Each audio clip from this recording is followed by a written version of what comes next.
Can you recall this famous quote from Shakespeare's comedy, As You Like It? All the world's a stage, and all the men and women merely players. They have their exits and their entrances, and one man in his time plays many parts.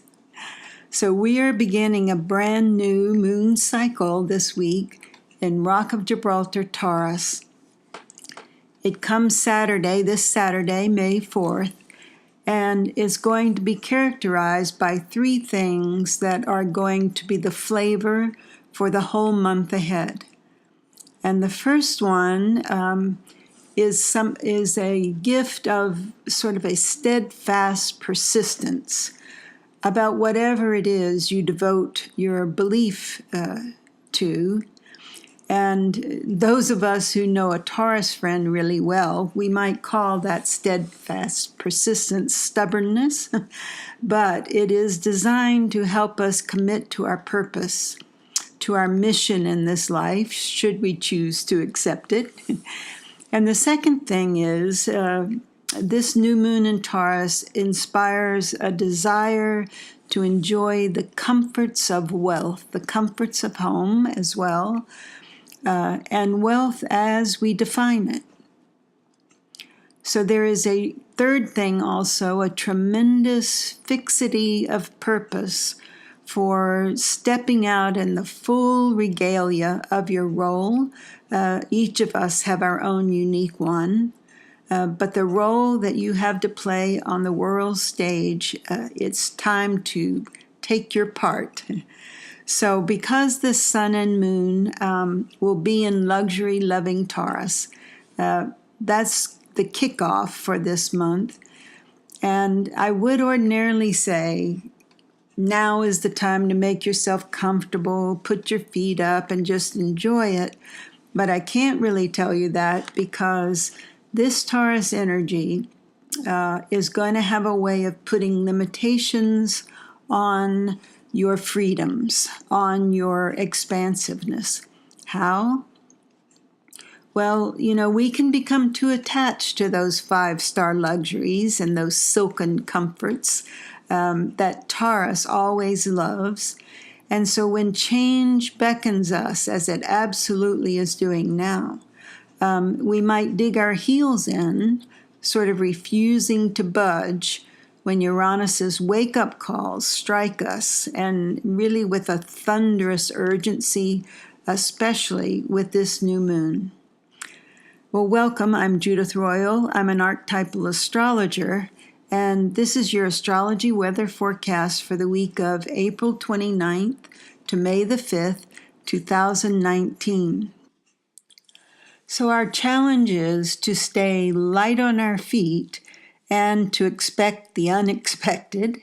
It actually will be very good news because what's wanting to happen for all of us right now is this shifting, or rather breaking free, of beliefs that really have held us in a very conservative frame of mind that is in our society, where rules and laws, etc., that really no longer apply are still on the books. And we have a tendency then in America to be subservient to institutions and corporations that restrict us rather than free us.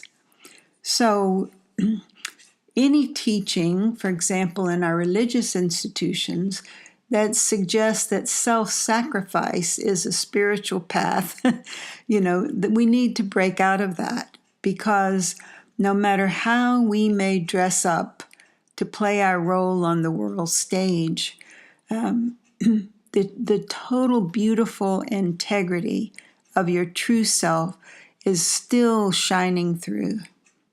So we have these costumes, right? And we have these ad-lib lines. And it does distinguish our personalities. That's the mask or the external trappings that we wear. But no matter how great or how meager our costumes may be, the inner message that we've come to deliver does not change. So I think of the body like the chariot, the minibus, the delivery van, whatever, but it's a mode of transportation, and the method of delivering our message does not change the message. It simply facilitates the way in which we can communicate it. I must say also, I've had lengthy times in my life where I played the role of a crash test dummy. And I want to say, because this is what we can do for each other, that when I've been or am in a self-destructive spiral, a mode, the psychologist in me attributes it to low self-esteem, whatever, trauma in childhood, all those things that, of course, are not real. But the real truth is, it's a little more harsh, but it also is more clear. It's when I decide to attack myself, to beat up on myself. In my version, it's always some type of not good enough. It's because I hate what I think I am in that moment. Of course, it's not who I truly am, because hatred has nothing to do with my spirit, but rather it's just this persona that I made up and decide to play, hopefully, for short periods of time. And so my costume, my mask, my friends who love me, they see right through it. And I'm so blessed that they do, because luckily, if I try to sell them on my worthlessness, they don't buy it. So I can give a litany of my shortcomings, my mistakes, etc. And my dear friends, they will listen to me with tolerance and acceptance, because they know that's really what I'm thinking in the moment.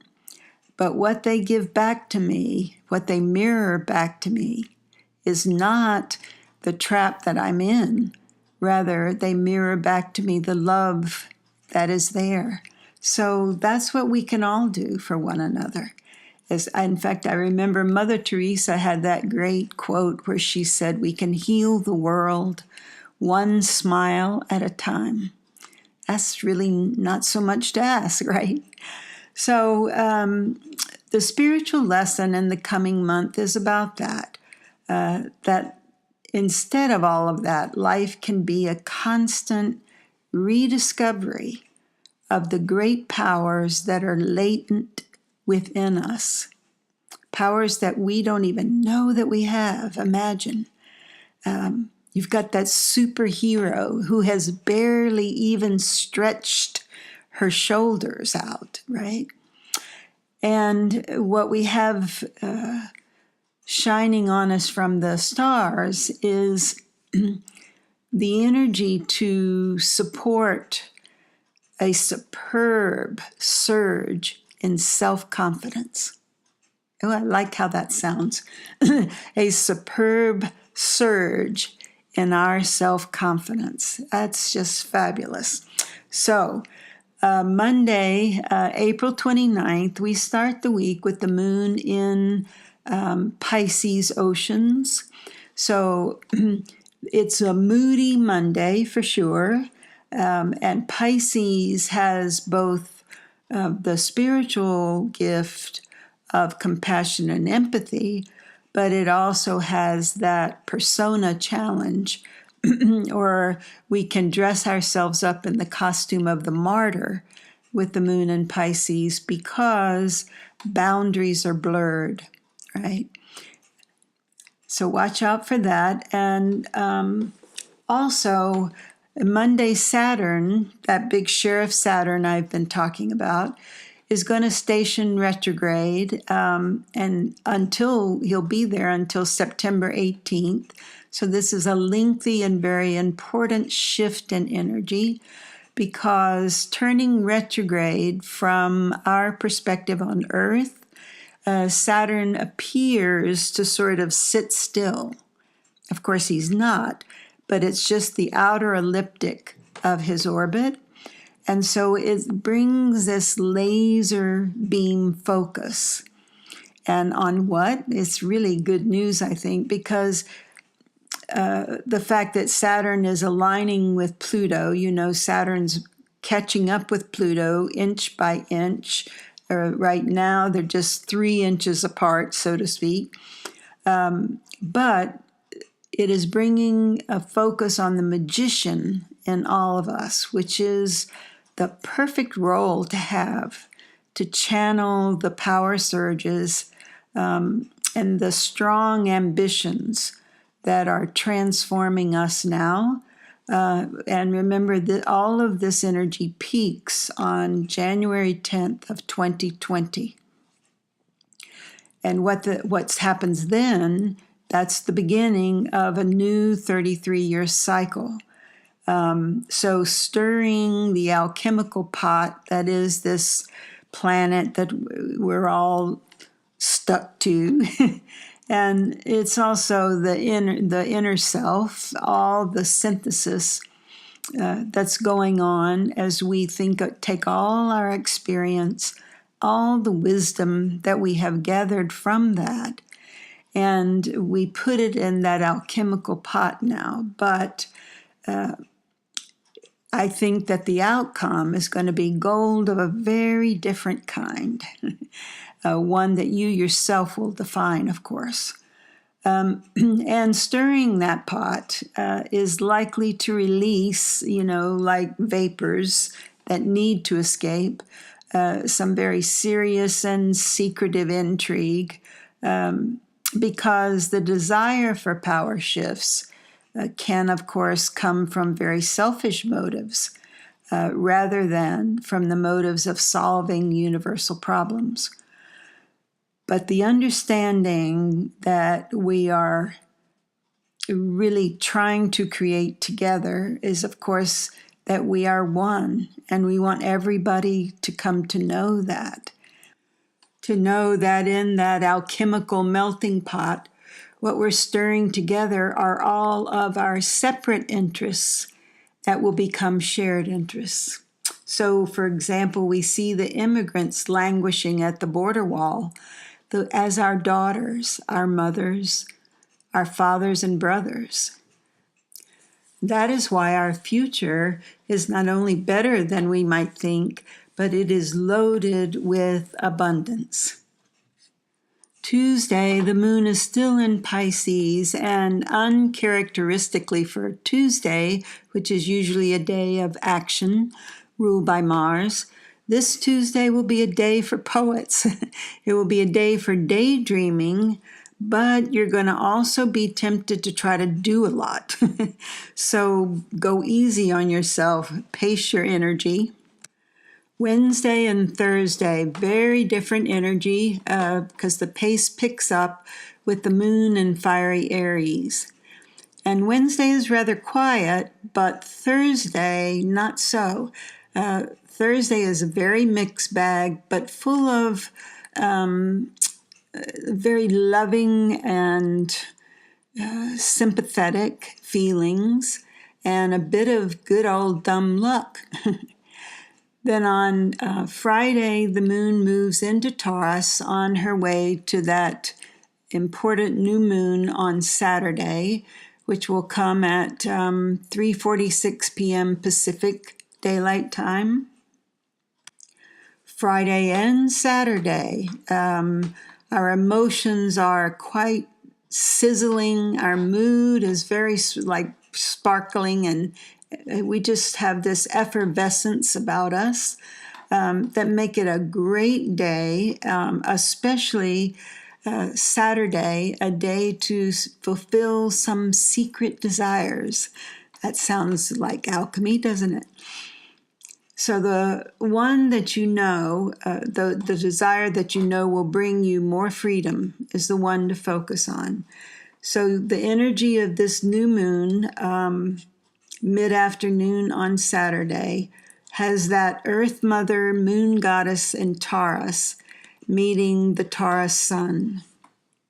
And Sunday, the moon still in Rocca Gibraltar Taurus, But we're going to have sort of an up-close and personal encounter on this day. An event in your life will trigger your own personal version of what you value, your goal. What is your goal? And it is also a day you could go overboard, pretty much guaranteed. So I suggest you pause in peace, and act in awareness. And what's the worst thing that could happen? You might overestimate your good luck and start chasing rainbows. Still, that's so much better than the opposite, is it not? So this week, I ask you, will you join me in believing that the stars and the sun shine their light equally on everyone? Thanks for listening, and have a great week ahead. May is going to be blossoming with all kinds of abundance, so more to come. Bye for now.